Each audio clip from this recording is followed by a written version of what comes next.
Yalla, Boker Tov, Hashem Hashem Nasseh Benatzach, en ce mercredi, jour du jeûne d'Esther, 16 du mois de mars et Yud Gimel du mois de Adar Bet Chaim Tovim ou Shalom. On commence tout de suite ce shiur du 16 mars, mercredi 16 mars, ce cours acheté par, il ne veut pas dire son nom, attends juste un instant. Ok. Pour l'anniversaire d'Alexandre Chaim Ben Shlomo, un grand Mazel Tov pour lui, santé, réussite sur tous ses chemins. Et ainsi que l'élève Elfav Dalim, Rifouach Lemach Lama Meira, pour Shana Bat Rachel, Jacqueline Esther Bat Fortuné, Misuna Bat Chana, Ilan Ben Abraham, Myriam Ben Bat Clara, Bezrat Hashem, Norma Bat Mazal et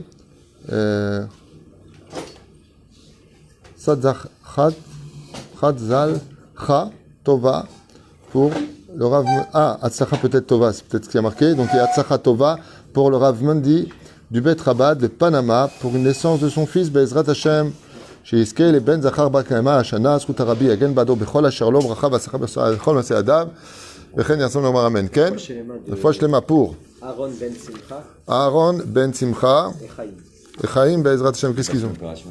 Refoua Shlema Lama Meira Briut et Anarichut Yemi Valekol Irat Shamayim Amen ve Amen. Qui c'est qui m'a demandé aussi? Ah, c'était lui. Top, Beseder Gamour. Refoua Shlema l'école Am Israël. Be'atzlacha rabba v'toda rabba d'avoir sauté ce shiur. On pensera à tous les malades d'Israël et Nishmat Kol Mete Israël, Atzlacha Kol Chaye Israël et surtout un très très bon Purim. Le sujet qu'on va développer va parler, Be'ezrat Hashem, d'un sujet qui nous concerne tous, bien entendu, hommes, femmes et enfants. Nous sommes tous assujettis à cette situation. Be'ezrat Hashem Yitbarach, juste un instant, d'être meilleur, d'être bon, d'être... Attendez juste un instant, je crois que je me suis trompé de livre. Non, c'est ça normalement. D'être quelqu'un de bon et de respecter toujours son prochain. Ah, c'est ça, j'ai trouvé. Ouf, ça fait du bien. On cherche quelque chose. Vous savez que toutes les mitzvot que nous faisons, on le dit à Gemara dans Masechet Kedushin, eh bien, nous n'avons le salaire que dans le monde futur, ce qui fait qu'on n'a rien à espérer de ce que nous faisons sur terre, sauf quelques mitzvot qui ont sur terre un salaire. Alors, comme par exemple, bien entendu, le respect des parents. On a vu que ça rallonge les jours de la vie, le Shiloh Haken. Et tous les matins, nous disons dans la prière, Elou Devarim chez Adam Oseotam. Voici les mitzvot que l'homme fera ici même. Vochel miperotem ba'olamazeh vekeren kayemotu l'olam haba. Il mangera de ce fruit dans ce monde et le capital lui sera gardé pour le monde futur. En d'autres termes, il mange à deux tables s'il les fait. Eveiluen, donc respect des parents, kibud avahem. Gmilut Rasadim, quand il fait du bien à l'autre, Bikur Cholim, quand il va visiter les malades, Achnasat Olchim, quand il invite des gens à la maison, Ashkamat Bet HaKnesset, quand il vient à la Bet HaKnesset compléter le minyan, Vabat Shalom Ben Adam Lachavero, faire la paix entre l'homme et son prochain, ou Ben Ish Le Ishto, et entre l'homme et son épouse, Vetalmud Torah Keneget Kulam, et l'étude de la Torah monte au-dessus de toutes les autres mitzvot. Un point commun les relie tous, lequel? La relation entre l'un et l'autre. C'est là. Toutes les mitzvot qui sont reliées ici même ont un point commun, c'est que l'étude de la Torah, quand une personne étudie ici par exemple, il prend une Gemara, il commence à étudier, il prend le Shulchan Aruch, commence à étudier, il faut savoir qu'il peut sauver un juif de l'autre côté du globe qui ne connaît pas. Un juif qui est coincé en Ukraine, il peut lui sauver la vie par le mérite de cette étude, parce qu'on est tous à Revim, Zel Azevet Talmud Torah Keneget Kulam. Pourquoi? Parce que quand tu respectes ton père et ta mère, tu respectes ton père et ta mère, tu respectes pas les parents de l'autre. Quand tu fais Bikur Cholim, tu visites ce malade, tu ne visites pas celui qui est juste à côté. Mais quand tu étudies la Torah, tu respectes ton père et ta mère, tu sauves le shalom dans le monde, tu apportes la nourriture. En Torah, en Kemar, s'il n'y a pas de Torah, il n'y a pas de travail dans la ville. Donc, celui qui étudie Betaou Torah, Keneget Kulam. L'étude de la Torah, elle est d'un tel chesed qu'il n'y a pas plus chesed au monde que d'aller étudier la Torah. C'est quelque chose qui englobe toutes les relations entre l'homme et son prochain. Voilà plus ou moins ce que nous disent les Chachamim à ce propos, d'où l'importance Bisiata d'Ishmaïa de veiller à être bienveillants les uns vis-à-vis des autres. Et pourquoi je parle de ça maintenant, Dafka? Parce qu'on est dans la fête de Purim, et ce qui a sauvé les enfants d'Israël, c'est cette relation, Ish, Lere et Ou, d'où l'importance des mitzvot de Purim, de penser aux pauvres, Matanot, Laivionim, de penser à faire la paix en acceptant de s'envoyer des cadeaux les uns avec les autres, avec Mishloach Manot, Bezrat Hashem, de lire la Megillah à Belshon Yachid, on est tous ensemble dans le Bet Knesset.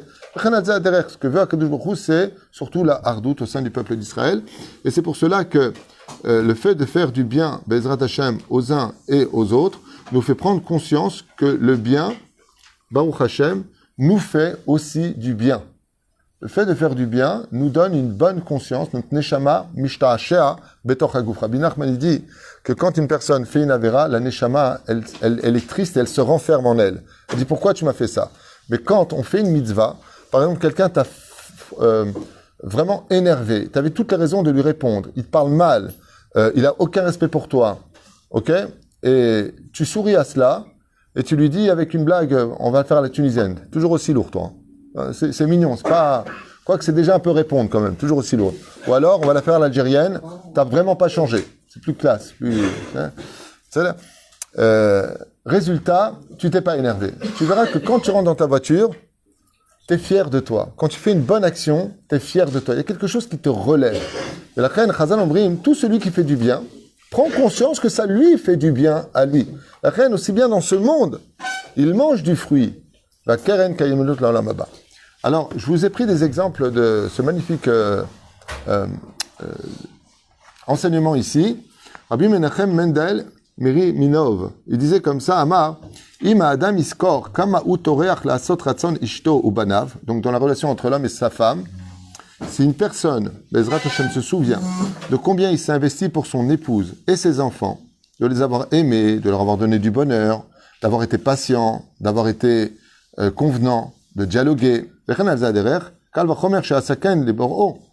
peut être certain que si une personne arrive à être bon avec ses enfants et sa femme, il sera bon avec son créateur. Pourquoi? Parce qu'il a une notion de donner. Qu'est-ce que font la femme et les enfants? Les enfants offrent au titre de père au papa. Donc, Avinu Sheba Shamayim, c'est pareil pour Dieu. Et la femme prépare tout le temps la maison. Tu rentres, la nourriture est prête, la maison elle est rangée. Comme Akadosh Baruch Hu qui prépare tous les jours ton mazal. Et la reine, celui qui est bon avec ses... Non, parce que cet enseignement ici du Rav, il est donné par Rabbi Nachman dans le Likutei Moharan à l'envers. Il dit quand Dieu veut te dire quelque chose, il passe par ta famille pour te le dire. Dans le sens contraire. D'accord? En général, quand ta femme, si c'est une femme normale, elle te dit quelque chose, Bederech Klal Zemet Hashem.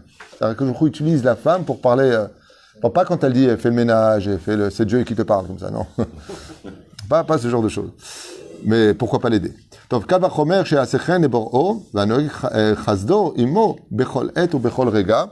Et pourquoi il dit que c'est si important? Il dit parce que Akadosh Baruch Hu, chaque seconde de nos vies, chaque moment de nos vies, il nous fait un chesed absolu qu'on ne voit pas, à l'image de notre épouse, qui, grâce à elle, on peut, par exemple, dire Rabbi Yehuda Tzadka, profiter de ce monde. Alors, tu peux tout à fait, une fois que tu es marié, je sais que ce que je vais dire va peut-être vous choquer, mais c'est pas grave. Tu peux tout à fait, une fois que tu es marié, profiter de ce monde, aller au restaurant, les beaux hôtels, par le mérite de ta femme. Comme ça explique Rabbi Yehuda Tzadka, c'est que tout celui qui n'est pas marié, tout ce qui profite de ce monde lui est retiré du monde futur. Et une fois qu'il est marié, par le mérite de sa femme, étant donné qu'il a la mitzvah de chesed, de faire du bien pour elle, comme ça il écrit dans son livre Kol Yehuda, eh bien, il peut profiter de tout ce qu'il veut dans ce monde, acheter de belles choses dans ce monde pour lui, grâce à sa femme. C'est pour ça que quand un homme trouve sa femme, on lui dit Mazal Tov. Il a enfin trouvé un Mazal qui est Tov.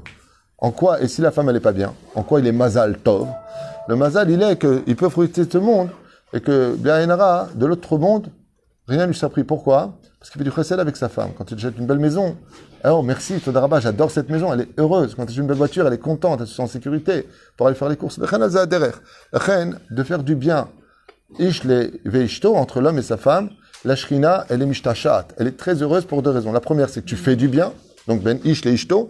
Et la deuxième, c'est que la shrina elle-même, elle dit, si tu es capable de faire du bien à tes parents, si tu es capable de faire du bien à ta femme, c'est qu'automatiquement, quelque part, tu vas arriver jusqu'à moi. Pour ça, d'ailleurs, que vous verrez que dans les 10 commandements, je suis l'Éternel, ton Dieu, tu n'auras pas d'autre Dieu, je suis un Dieu jaloux, tu honoreras le Shabbat, et le 5e, honore ton père et ta mère. Mais qu'est-ce que ça fait là-bas? Chazal, il dit, si tu n'es pas capable d'honorer ton père et ta mère, comment tu veux honorer celui que tu vois pas, que tu n'entends pas?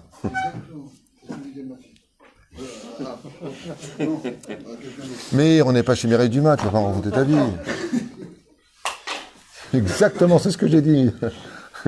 Hamoud. Donc, qu'avons-nous à perdre de respecter l'autre? On raconte comme ça, Agaon, Rabbi Shalom Adaya, Zecher Tzadik, le Kadosh Ibracha, Aya Olech, Bechagim Lebaker, et Agaon, Rabbi Chizkia Shabtai. Shaya Rav Av Beddin Beirushalayim, Ve'af Shaya Ben Gilo, Aya Menashek et Yado. Alors écoutez bien, cette histoire elle est très jolie. On nous parle comme ça, Ben Adam Lachavero, Ben Ish Leishto. Alors écoutez bien, cette histoire, je trouve qu'elle a quelque chose de, un parfum d'amour exceptionnel. On parle de Rabbi Shalom Adaya, qui était Av Beddin de Jérusalem. Quand il allait visiter son ami Rabbi Chizkia Shabtai, quand il venait le voir, il lui prenait la main et il lui embrassait la main. C'est le Av Beddin qui embrasse la main d'une Chavruta, c'est pas commun en général. Étudiez avec lui. Écoutez bien. Beno Aya Mitraem Alkar, le fils de Rabbi Shalom Odaya, il disait, papa, pourquoi tu fais ça? Pourquoi tu l'embrasses la main? C'est très important. L'embrasser la main, c'est pas un truc théâtral. C'est d'abord un domaine de hiérarchie. Il y a un tikkun énorme d'embrasser la main du Rav. Et il lui dit, mais toi, t'es pas moins que lui. Pourquoi toi, tu lui embrasses la main? Qu'un élève embrasse la main de son Rav, Mshum. Un fils, son père, c'est normal. Mais une chavruta qui embrasse la Zelomistader, ou deux amis Zelomistader, surtout le Av Beddin, il a un titre honorifique. Azaben Louiskim. Lama atam chabdo ad kedekar. Pourquoi tu lui donnes tellement de kavod? Lama atam chabed oto. Aru chaver shelcha. Il n'est que ton ami. Il n'est pas plus fort que toi en plus en Torah. Toi, tu es Av Beddin. Lui, il n'est pas Av Beddin. Lama atam menashek lo atayad. Analo Rabbi Shalom. Et Rabbi Shalom, Adaya, il a répondu à son fils, Vechi ma ani mafsid. Qu'est-ce que j'ai à perdre d'embrasser la main de Rama Chavruta, de mon ami, im la sheni yesh bekar korat ruach vergasha tova. Il dit, qu'est-ce que moi j'ai perdu de lui embrasser la main, mais tu sais ce que lui, ça lui fait quand un homme comme moi, aussi grand en Torah, vient lui embrasser la main à lui, aucun cadeau que j'aurais pu lui faire ne peut lui faire autant de nahat ruach que ça. Il se sent toujours, waouh, quel kavod il me fait, ça lui donne de l'importance. Mais quand Amar Rabbi Shalom Adaya, Zecher Tzadik Kadosh Ibracha, combien on perd de mitzvot stam? On n'a rien à perdre de dire bonjour, comment ça va? Des fois, la personne s'assoit, ça va? Mais imagine qu'il se lève, moi je sais toujours avec ça, les gens sont très gênés, que ce soit à Tel-Aviv ou ici, quand quelqu'un vient me voir, je ne serai jamais assis, je me lève. Non, qu'est-ce que ça me coûte de me lever? Même les enfants, quand ils viennent me voir, chercher dans la cuisine un bonbon, une sucette, dans les tiroirs. Lama, c'est la tête kavod. Et Rabbi Shalom Odaya, il dit, qu'est-ce qu'on est bête? Qu'est-ce qu'on a à perdre? Tu vois pas, ce que je suis en train de faire, il lui a dit à son fils, je me baisse, je lui embrasse sa main. Nachon? Ok? Tu sais quel nachatroir je fais, tu sais quel cadeau j'ai eu dans le ciel? Tu sais quel olam haba je vais me donner pour ce kavod que je fais? J'ai fait nachatroir. Ani oselo tov. Ani oselo nachatroir. Le fils est resté dans le domaine, mais papa, t'es plus grand que lui, t'es Av Beddin. Et lui a répondu quoi? C'est parce que je suis Av Beddin que je fais ça. C'est un kavod pour lui. Vechen, encore quelque chose de beaucoup plus fort. Alors par contre, c'est un petit peu gênant comme enseignement parce que ça nous montre, je dirais presque, marcher sur le pas de nos chachamim. Là, ce que vous allez entendre, on l'a connu avec le Chazon Ish, on l'a connu avec Maran Arav Ovadia Yosef, et là, on va l'entendre avec Rabbi Shmuel Shapira. Qu'une fois, on raconte comme ça qu'il a été vu, juste un instant, vers Openim, un homme, un Amaretz, bourvé Amaretz, une personne on peut plus simple, qui n'a aucune culture toranique, aucun niveau de Torah. Il est venu voir, il lui a dit Shalom. Alors il lui a dit Shalom. Oto Yehudi lo evin, bama zacha dervodo shezacha, ve'alo Yehudi pashutani. Et qu'est-ce qu'il a fait, Rabbi Moshe Shmuel Shapira? Quand il est venu le voir, il a pris du temps, il a arrêté le temps, et il a écouté. Ve'amar lo dvarim, tipshim, blirosh ve'blizanav. Il leur racontait des choses complètement inutiles, qui n'ont ni queue ni tête. Les Sha'alou Oto, ils ont posé la question à Rabbi Moshe Shmuel Shapira, comment est-ce que le Rav il a accepté de faire du bitul Torah pour écouter des choses stupides qui n'ont ni queue ni tête, ni aucun sens? Amar Lahem, il leur a répondu, aïe, aïe, aïe, dommage que vous ne voyez pas ce que moi je vois. Vous savez quel nachatroir je lui ai fait à cet homme de lui donner un peu de temps? Kama yeshlo simcha balev, que maintenant il va raconter pendant au moins 2-3 mois, le Rav Shalom Shmuel Shapira, c'est mon ami. Yeshlo nachatroir, moi j'ai parlé avec lui. Tu veux que je lui parle? Tu veux que... Pareil, le Yanouka, il a un voisin, là où il habite, qui est très simple. Il parle un peu comme un voyou, mais sympathique. C'est pas un voyou, Chazvesham, sympathique. Il rentre, tu lui mets la main sur l'épaule. Pareil, mon Rav, une fois, on était en train de marcher, et je suis très pitbull. Sur le kavod de mon Rav, il ne faut pas le toucher, il ne faut pas dire un mot de travers, je suis très très dur avec ça. Et une fois, on était en train de marcher à Armona Nativ, et un jeune de 16 ans qui passe, il lui met une claque dans le dos, sur l'épaule, chose qui est strictement interdite, mamash. Je viens pour l'attraper, le rabbin dit, hop, makara. Machomkra Tzadik, il lui a dit. Ah, Arié. Le rabbin lui dit, Machomkra Arié. Et sourd Moukhlat d'appeler un raf par son nom, c'est sourd Moukhlat. Ah, Arié. Alors je lui ai dit, Mechila, en tant qu'élève, je ne peux pas supporter ça. Sur l'ilishtok. Il m'a dit, laisse. J'allais manger chez lui à la maison, je vois que juste en face, l'immeuble d'en face, il monte. Et la musique, ta.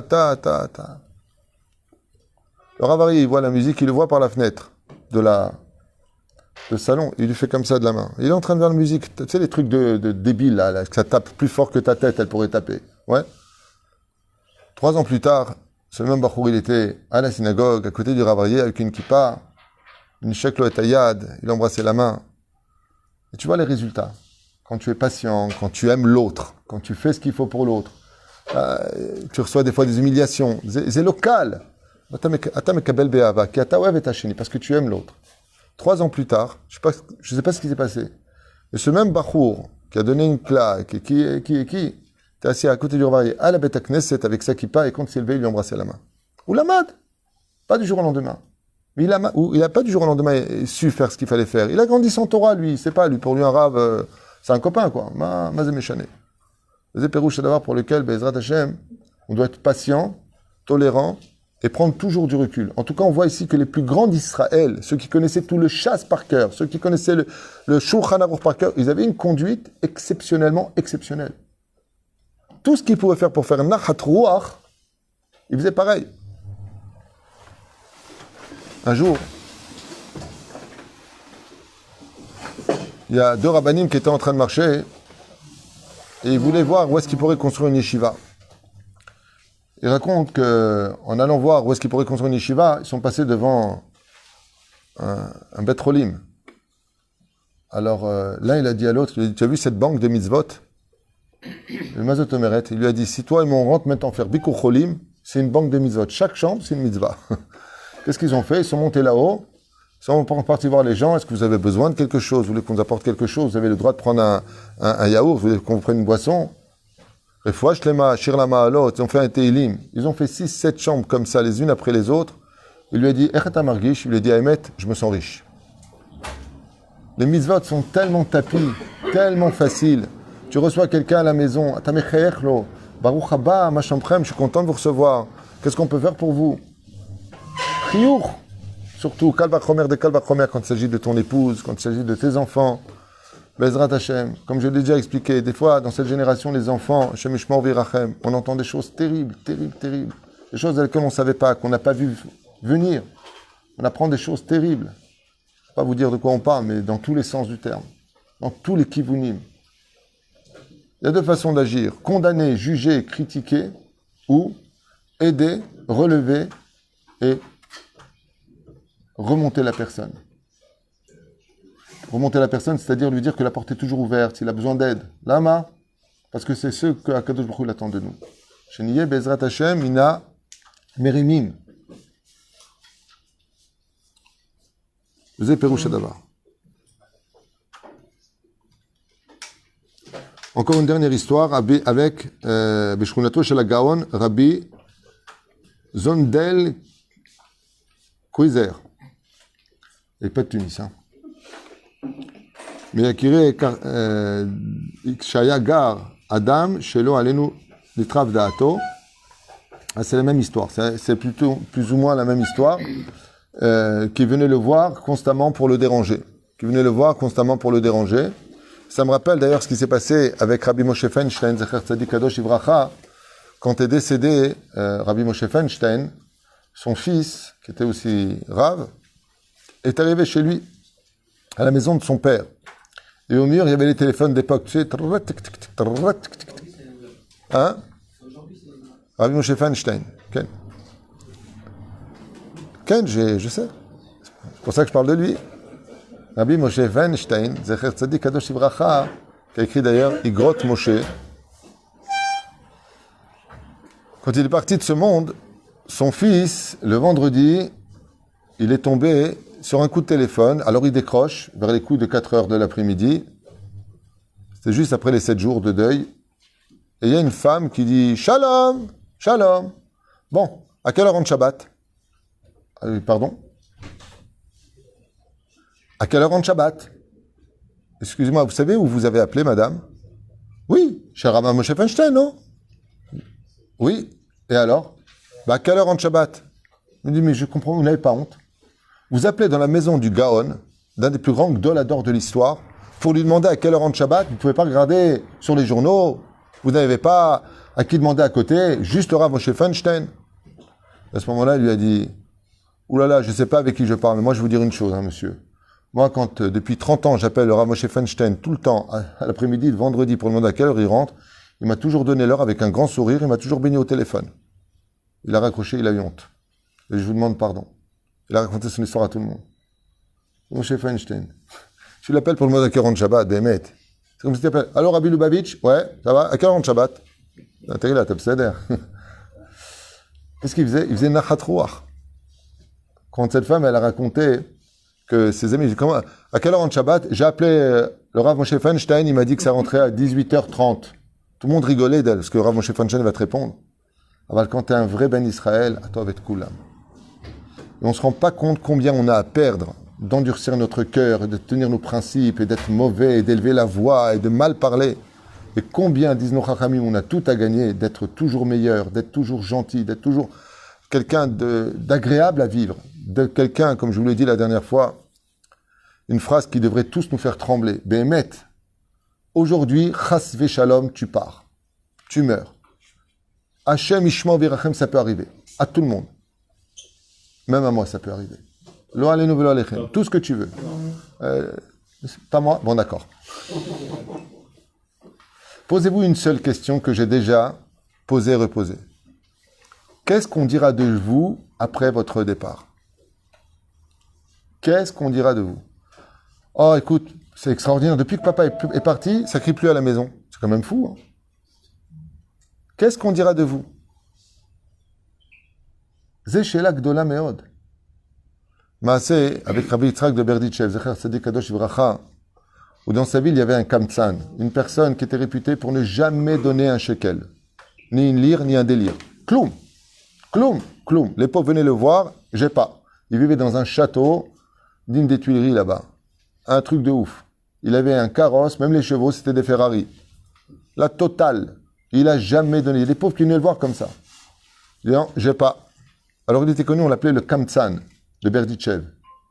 Le jour où il est mort, Rabbi Yitzhak de Berditchev a ordonné à tous les juifs de fermer leurs boutiques et de venir à la Levaya. Comme c'était le Gdolador, Rabbi Yitzhak de Berditchev, il a dit un mot, tout le monde a fait. Mais personne ne comprenait et tout le monde était content qu'il est mort. Il a dit, ben celui-là, on entendait dans le Tzibour dire, ben tu vois, son argent n'est pas rentré avec lui dans la tombe, hein, celui-là. Là. Puis voilà que les pauvres, au nombre de 270, se réunissent chez Rabbi Yitzhak de Berditchev et ils disent, pendant le mois qui suit, pourquoi est-ce que toutes les bêtes tamchouillent? Pourquoi est-ce que toutes les cantines d'offres pour les pauvres, c'est-à-dire tu rentres, tu t'assois, on te sert à manger, pourquoi ils sont toutes fermées? Les femmes viennent voir Rabbi Yitzhak de Berditchev et disent, je comprends pas, le boucher, pendant des années, on payait pas la viande chez lui. On payait pas la viande. Il disait toujours, c'est déjà payé. Celui qui avait une situation difficile, on allait chez le boucher, on allait chez l'épicier, et là-bas, tout était payé. Alors Rabbi Yitzhak de Berditchev, pour les 30 jours, il les a tous réunis, il leur a dit, vous avez vu que depuis une trentaine de jours, la ville a beaucoup changé, elle est devenue beaucoup plus triste, et la vie est devenue beaucoup plus dure. Il dit, cet homme-là, que vous avez tous critiqué, sachez qu'il ne donnait jamais en public. C'est lui qui versait tous les débuts du mois avec un contrat scellé chez moi. Chez le boucher, il versait 1000 roubles pour le mois, c'était énorme. La cantine de Tamchouille, c'est lui qui payait tous les mois. Personne n'a jamais rien su parce qu'il ne voulait pas que les gens aient honte de le rencontrer. Qu'est-ce que nous, on va laisser comme souvenir dans ce monde? Impatient, colérique, pathétique, toujours en train de se plaindre, jamais comme il faut. Akol magi ali. Ma adam ishir ba'olam hazeh. On a vu que Esther et Mordechai, c'est une extraordinaire Megillah qui parle constamment de veiller sur les autres. Et on se rend compte qu'en fin de compte, il n'y a que ceux qui ont veillé sur les autres qui ont laissé de réels souvenirs sur Terre. Quand tu appelles quelqu'un, que tu as presque l'impression qu'il est indispensable, tellement il est présent, tellement il est là, d'abord pour sa femme et ses enfants, ensuite pour les autres, bien sûr. Azé Peroucha Davar, pour lequel on n'a jamais rien à perdre d'être meilleur. Parce que Yeshua, Venechamod, Yomul Edet Sameach, Bikolam Israël, Iskoul Yeshua, Amen, Amen.